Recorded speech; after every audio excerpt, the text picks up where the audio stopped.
अभी रमजान में देखियो तुम, पीछे वाली सब तो धक्का मुक्की में ही चल रही है, धक्का मुक्की में, और कुछ नौजवान भी एक दूसरे को धकियाने में लगे पड़े हैं, और सलाम फेर दे ही बोले ए बच्चों, और है खुद। एक बच्चे ने पकड़वा दिया, हमें क्या कह रहा हो, तुम ही तो धक्का मार रहे थे। अब बता, अभी रमजान आ रहे, हजरत कह के कहे कि रमजान की तैयारी कर लियो, कितनी तैयारी होगी बताऊं। और माफ करना, बाज हाफिज भी ऐसा है, उसकी भी बड़ी पिटाई होगी, कब्र में उस हाफिज की भी बहुत पिटाई होगी। नियत बांधी, अल्लाहु अकबर, मुत्तकीन यामलून, अल्लाहु अकबर, 20 मिनट में तरावी 1.5 पार से पार। सारे मुक्तदी बोले हाफिज बहुत बढ़िया हाफिज।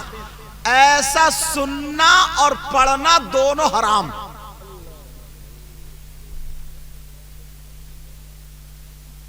और मुक्तदी कहते हैं यार हाफिज बड़ा अच्छा आया भाई, और अगर उसने हद्र में पढ़ दिया ना, जरा संभाल के पढ़ दिया धीरे धीरे, कहते हैं यार बड़ा थका हुआ हाथ लग गया यार, अब के यार घुटनों में दर्द। 3-4 तरावियों के बाद लोग कम हो जाते हैं, इतना ईमान मजबूत है हमारा, आधे भी नहीं रहते। लेकिन जरा सुनो प्यारे, आगे बढ़ो, बात वहीं पे लेकर के चलो। हजरत शिबली की बारगाह में जब इमाम गज्जाली पहुंचे, तवज्जो, अब मैं शुरू हो रहा हूं, बातें हो गई, अब देखता हूं कितना सुनना चाहते हैं। हमारे भाई कह रहे हैं नवात का बकरा, वो भी सुनाऊंगा, सब कुछ सुना दूं आज, मगर सुनने के लिए तैयार हो। हजरत इमाम गज्जाली ने पीछे से जाकर के सलाम किया, अस्सलामु अलैकुम व रहमतुल्लाह। तो आप अपनी गुदड़ी सी रहे थे और जवाब दे दिया, पीछे को देखा नहीं, जवाब दे दिया वालेकुम अस्सलाम मोहम्मद गज्जाली। का पता कैसे चला, बोले सदरी में अशरफिये लगाने से नहीं, बल्कि पेमद लगाने से पता चलता है। सुभान अल्लाह, सुभान अल्लाह, क्या बात है, बहुत आज ले उनकी पनाह, आज मदद मांगू उनसे। जरा प्यार से बोलो पीछे वालों, आज ले उनकी पनाह, आज मदद मांगू से, फिर न मानेंगे अगर क़यामत में मान गया। सुभान अल्लाह, सुभान अल्लाह। इमाम गज्जाली कहने लगे मुझे भी यही इल्म चाहिए। तो आपने कहा तुम्हारे अंदर का जो बुत है, शैतान है, जो नफ्स है, इसको मारना पड़ेगा। का वो कैसे? का ऐसा करो, अपने सर पे खजूरों की एक बोरी रख लो और चौराहे पे खड़े हो जाओ और सबको एक एक खजूर दो। जिसको खजूर दो उससे कहो मेरे मुंह पे तमाचा मारे। अल्लाह अल्लाह सारी खजूरें बांट देना पर तमाचा खाते रहना। इमाम गज्जाली फरमाते हैं मैंने ये काम पूरे 3 साल किया। जब 3 साल हो गए, जब पास में आए तो मुस्कुरा करके कहा मोहम्मद गज्जाली, अंदर का शैतान जो था वो अब खत्म हुआ। ये क्या बात, धारे तकबीर, धारे रिसालत, बस लगे आला हजरत, हजरत अल्लामा सैयद मुकीब रहमान साहिब की सरजमीने बिलक बिछोना। और आज हमारे पास कुछ भी नहीं है मगर फिर भी फटे फिर रहे हैं। कोई किसी को सलाम करना नहीं चाहता।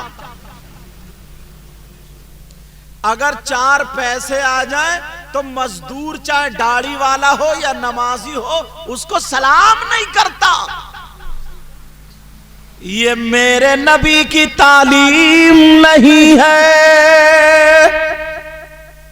नबी की तालीम क्या बताऊं, ये बात मैंने अपनी कई मर्तबा तकरीरों में कही है मगर यहां मौका महल से फिट हो रही है। अगर इजाजत हो तो बता दूं। एक सैयद साहब थे आले रसूल, बड़े नेक। उनसे पूछा हुजूर आपको विलायत कैसे मिली, आप वली कैसे हुए? अब इस बात को देखना। उन्होंने सोचा बताएंगे कि मैं रातों रात कुरान पढ़ता था, रातों रात नमाजें पढ़। आजकल तो लोग अगर थोड़ा अच्छा ख्वाब देख लेना तो 2-4 चौरायों पे कह डालते थे मैंने रात ख्वाब देखा है। ये आलम हो गया। बोलो है कि नहीं है? न पिद्दी का शोर हुआ और ख्वाब के जरिए ही बिल्कुल मुजस्समा बना पड़ा। हो क्या गया इंसान को? उन सैयद साहब से पूछा गया, कहा कि ये बताओ आपको विलायत कैसे मिली, वली कैसे हुए? तो सुनो, उन्होंने जवाब ये नहीं दिया बेटा मैं रातों रात कुरान पढ़ता था, मस्जिद में रहता था। नहीं, वो क्या कहते हैं सुनो। उनके मजार पे भी शायर साहब में गया। उनका नाम सैयद अहमद कबीर रिफाई है और ये वो अल्लाह के मुकद्दस बरगुजीदा बंदे हैं कि अपने नाना से इन्होंने कहा कि मैं उस वक्त यहां से जाऊंगा, पहले मैं आपसे मुसाफा करूंगा। तो इनके लिए मेरे आका का हाथ निकल के आया था। ये कहते मुझे विलायत कैसे मिली सुनो। कह रहे एक मर्तबा मैं फजर की नमाज घर पे पढ़ के आ गया मगर मेरा दिल घबराने लगा और जैसे ही दिल घबराया मैंने सूरह यासीन पढ़ी और पढ़ने के बाद पानी पे दम की और पी लिया। मगर फिर भी थोड़े दिल में रही। सोचा चलो बाहर की हवा ले लूं। और जब बाहर को गए तो देखा एक कुत्ता था। कुत्ता कौन था बोलो? उसकी जबान बाहर निकली पड़ी थी और उसके मुंह में झाग थे। कुत्ता लंबी लंबी सांसें ले रहा था, लोगों के पांवों में जा रहा था मगर कोई पत्थर मार के भगा दे, कोई डंडा मार के भगा दे, कोई पांव मार के भगा दे। ये आले रसूल कहने लगे वो कुत्ता मेरे पास आया, मैं पीछे को हटा मगर मैंने देखा उसकी गर्दन पे जख्म था और उस जख्म में कीड़े बिलबिला रहे थे। मैं समझ गया कुत्ता परेशान है। ये आले रसूल बोले मैंने कुत्ते को पुचकारा तो कुत्ता दुम हिलाने लगा। अब कोई इंसान मिल गया। क्या बात है, सुभान अल्लाह। बहुत ये कह रहे हैं क्या बात है, इन्हें पता ही नहीं है क्या बात है। नहीं मतलब ये था क्या ही अच्छी बात है। तवज्जो है ना। अब वो कुत्ता उसके कीड़े बिलबिला रहे। तब बेटा खामोश। सोचा कैसे निकालूं, इधर देखा इधर देखा इधर देखा इधर, तो बारीक तार की एक तान मिल गई। इन्होंने ऐसे करके मोड़ के उसे चिमटी की तरह बना लिया और कुत्ते को हाथ से ऐसे किया तो कुत्ता दुम हिलाने लगा और समझ गया अब कोई मिल गया। ये आले रसूल कहने लगे, मैंने उस चिमटी से कीड़ा पकड़ा, बाहर फेंक दिया, दूसरा निकाला, तीसरा निकाला, कुत्ते के सारे जख्म के कीड़े मैंने पीट दिए। कहने लगे कुत्ता ठंडी ठंडी सांसें लेने लगा।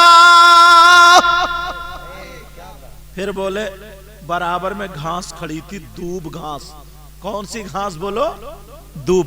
उन्होंने उखेड़ी और झाड़ी और पत्थर पर रखी, कुचली, टिकिया बना ली, और टिकिया बनाने के बाद गर्दन पर रख दी और लुंगी से एक चीर फाड़ी कुत्ते की गर्दन में बाल दी।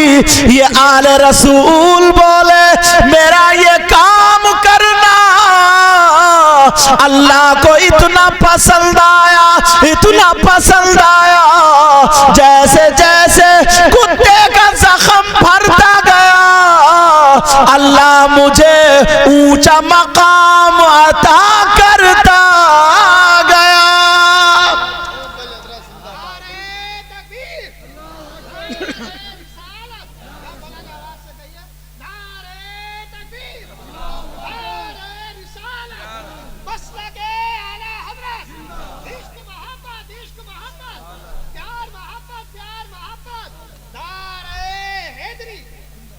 आप जानते हो वो आले रसूल थे, सैयद साहब थे, मगर वो क्या कहते हैं?